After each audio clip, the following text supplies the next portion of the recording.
They just called him over. As he walked over, the guy just shot him. Why did they kill my brother? You didn't do nothing. They murder him and he's 16 years old. We can't continue to have police officers who are behaving like this, killing people randomly. They shot him over. It was right here on the 26th of August that 16-year-old Nathaniel Julies was shot by police. He was just a few meters from home. His death is the latest in a series of high-profile police brutality cases that have shocked South Africans since the coronavirus lockdown began. But this is not a new problem. In this country, at least one person dies as a result of police actions every day.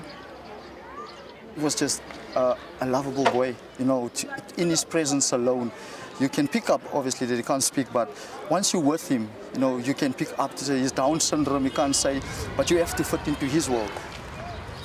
The cops went in looking for other suspect though, and when they came out, that's when they found Nathaniel sitting by the truck. They just called him over. As he walked over, the guy just shot him. And when they shot him, he fell under the truck. They dragged him out like a dog, and then they just throw him at the back of the truck. A life won't be the same without him. After the shooting, the people of this community were angry. Like the protesters of the Black Lives Matter movement in the US, they took to the streets demanding justice. And here you can still see the burn marks of the tires from days of protests. And shoot and torture people with guns. They are so used to guns, they play like cowboys and crooks, like small children. Yes. Enough is enough. We want justice. If we don't get justice, we want the police station down. What has happened here is that a young, innocent soul has been killed. The allegation is that the members of the South African police are involved in that killing. Yes. But we won't spare anybody. Whoever has committed the crime will have to face the law. It seems all that public pressure has forced the police to move quickly. 3 police officers have been arrested and 2 of them have been charged with premeditated murder. If found guilty, they stand to spend life in prison. Count number 1 is that of murder. Count number 2. Not only are they accused of murdering Nathaniel, but also of a cover-up, of tampering with evidence and the crime scene.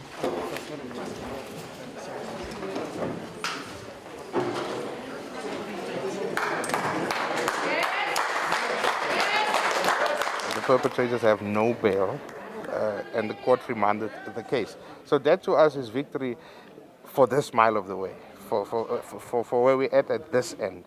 And we would just like to see justice at the end of the day. It's still early days in this court case. It could take years for a ruling to come in, but those investigating the police say they're determined to see that justice is served. The outcry over Nathaniel's death has highlighted a deeply fractured relationship between law enforcement officers and the people. It should stop in South Africa. This is just totally unacceptable. We can't continue to have police officers who are behaving like this, killing people randomly, and we just not going to accept people who are police officers who are trigger happy at the same time. So we need to deal with them. So we're busy making examples with those officers as such. But we're also prepared to work with the SAPS to train them on behavioral change and also changing of their mindset in how they're interacting with communities. I believe now's the time for us to stand together as a community and just rally behind the family and stand with them and really show that this is now the time that we can make change.